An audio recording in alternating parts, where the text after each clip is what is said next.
Friends, good afternoon.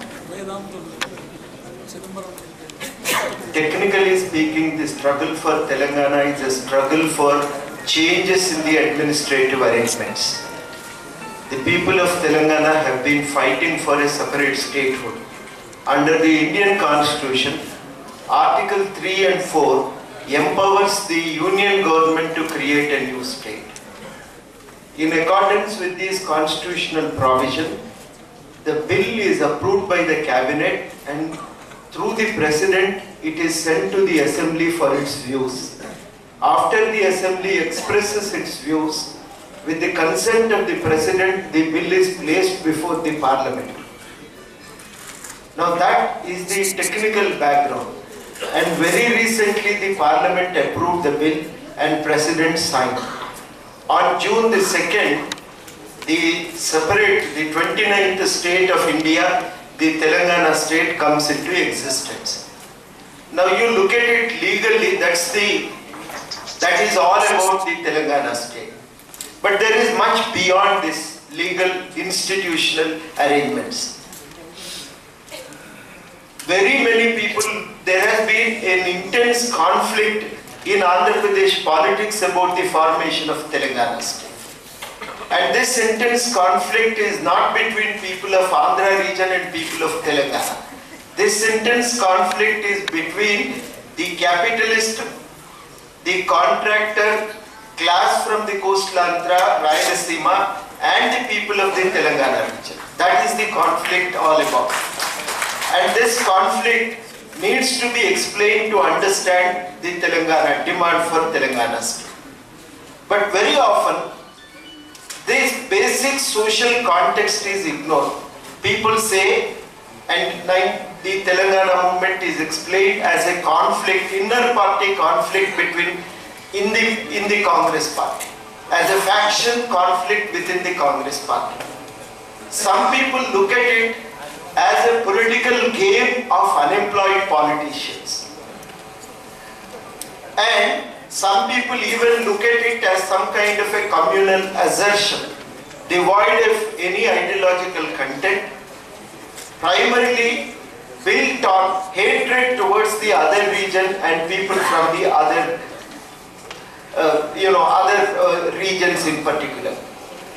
Now these are incorrect, and therefore one has to look at the social context of the Telangana movement. You look at the social context of the Telangana region very briefly. I am not going into history. Telangana was part of the Hyderabad state, a princely state. The nearly 3/4 of the entire Indian territory during the British rule was under the princes. Now this was part of the princely state of Hyderabad, in which there were Marathi speaking areas, Kannada speaking areas. The princely states were all integrated through an agreement. Hyderabad refused to join Indian Union. There was a conflict, and finally there was also pressure from people for a democratic form of government, and eventually it was integrated into the Indian Union. There are a lot of debates about how one actually has to look at this integration process. Suffice it to say that during the process of integration, the will of the people has not been properly represented, properly reflected in the transition process. Then this region was again merged into the Andhra region in 1956. Again there was a major opposition to this integration, and the reasons were explained by the earlier speakers. I am not going into the details. In order to allay the fears of people of Telangana, an agreement was signed and certain safeguards were guaranteed, and these safeguards were not implemented, so a major upsurge took place in 1968 for a separate state. It started as a movement for the implementation of the safeguards, and subsequently it turned into a movement for a separate state. Now this was suppressed, the leadership was appropriated, and as in always, the governments, the ruling parties are in the habit of appropriating the political leaders rather than addressing the fundamental issues raised by the movement. And they tried to deal with the 69 agitation. Then the fundamental issues remain the same. So the movement for a separate state emerges again in 89 in the form of some kind of an informal dialogue. The movement emerges. Then it turns into a big upsurge in 1996 after a meeting in Warangal. And this continues till 2004 by the non-party, 2001 by the non-party forums.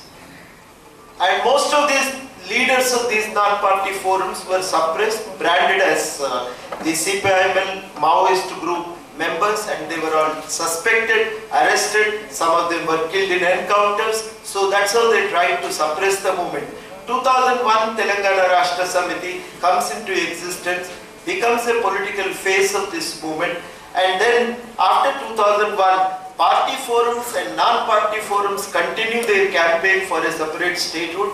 In 2004 elections, the demand for separate statehood was accepted by the Congress party. Subsequently, all political parties accepted this demand.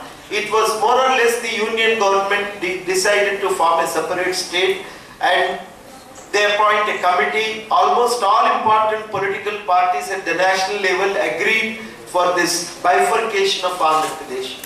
Now this in turn, in 2009 the movement becomes more militant, and that's when all these groups come together, form Joint Action Committee, and the agitation continues. Outside the Joint Action Committee too, there were many groups which continued this agitation. Our friend Keshav Jadhav represents one such group, Gadar represents one such group. We all fought together in order to achieve a separate Telangana state, and this movement finally yielded the result. Now I would stop at that and go into the history of this movement. Now the 1969 movement and the current phase of the Telangana movement, on the face of it they are one and the same.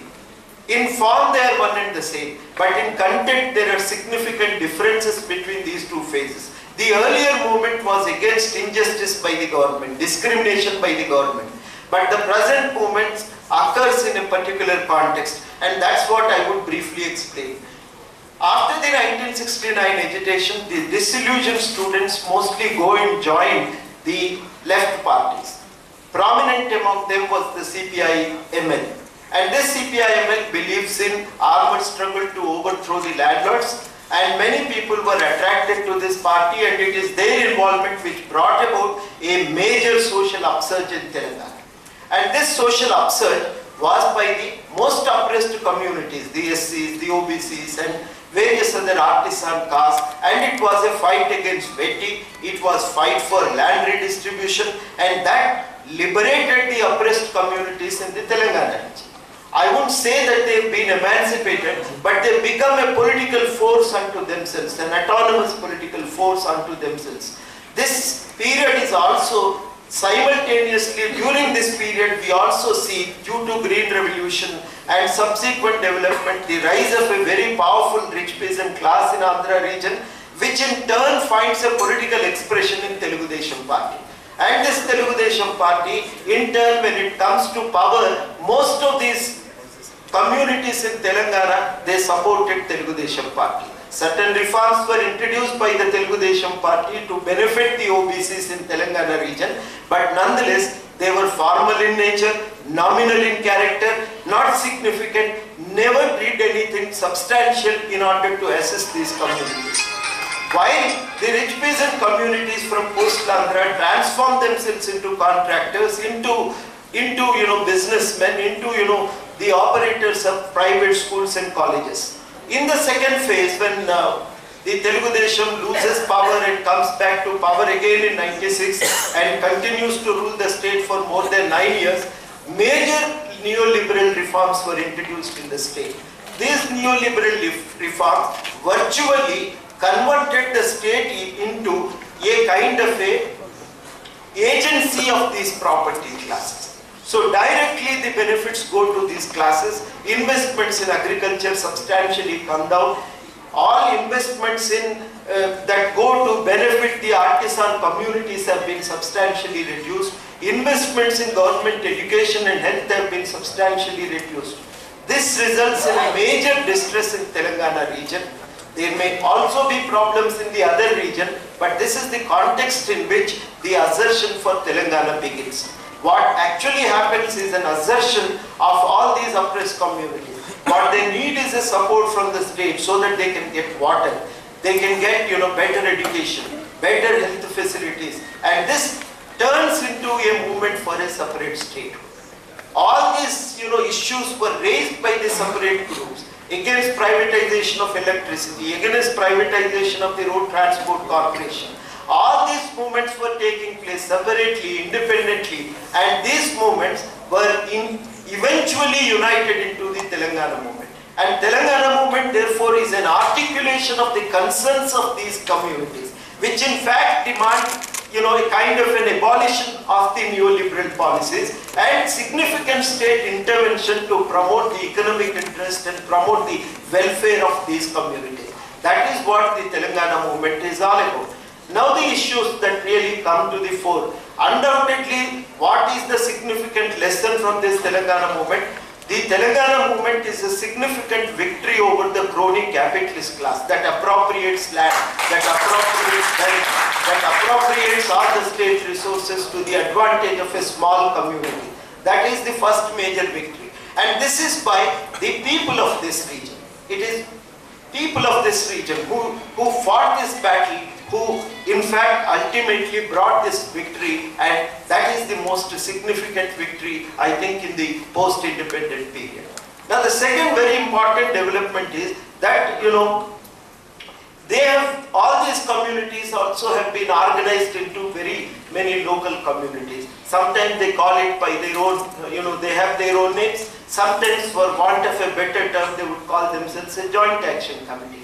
So you would have a joint action committee of, say for example, rag pickers, a joint action committee of the used material traders, people who buy all these material from rag pickers. So like that there are innumerable joint action committees, and leadership emerges from the most oppressed communities at the village level, at the mandal level, and even at the district level. These are the two significant developments, and they can be properly, if properly utilized, bring about a major social transformation. One major issue is that these property classes from coastal Andhra have not been completely weakened, and even now their clout in Delhi is quite significant. You can see it, the way they use pepper spray in order to disturb the proceedings in the Lok Sabha, and also trying to scuttle the discussion on this bill itself. Now this is the group which really wants to have control over the resources as much as possible. And one significant outcome is the transfer of tribal villages to the Andhra region. 135 gram panchayats have been transferred, about 205 villages. These are all the villages that are likely to be submerged if Polavaram comes into existence. Now Polavaram Dam is not irrigating any additional agricultural land as such. It may be, some water may also have to be transferred so that Krishna basin, so that whatever surplus water that in the Krishna basin can be used to the dryland, in the dryland areas of Rayalaseema. But what is very important is that this water is meant for coastal corridor and results in major displacements even in the coastal Andhra. It is environmentally unsustainable. Technically this project is not feasible, yet in order to manage, in order to prevent any protest, in order to deny any political protest against this, they have also been trying to transferred 135 villages, trying to transfer some more villages to the Andhra region. This is one major issue, and like that there are also a number of other issues where efforts have to be continued in order to bring about. What Telangana requires is powers that can be utilized to convert this into a sustainable state. The second important issue is finding an appropriate political instrument that can really carry on the concerns of the people of this region. These, I think, are the very important issues. It is in this context that some of us thought, whatever may be the role of the political parties, but as citizens of this region, we must continue our role. As non-party forums, we must continue our effort and We must continue our efforts. It is in this context we thought we must learn from the experiences in other countries, in Latin America in particular, and in other European countries too. So we now have to prepare an agenda, place it before the people, mobilize the people so that they can eventually achieve these objectives, and eventually it would result in the empowerment of the most oppressed communities of this region. And therefore, that is the context in which we are also organizing this seminar, and we are talking to everyone.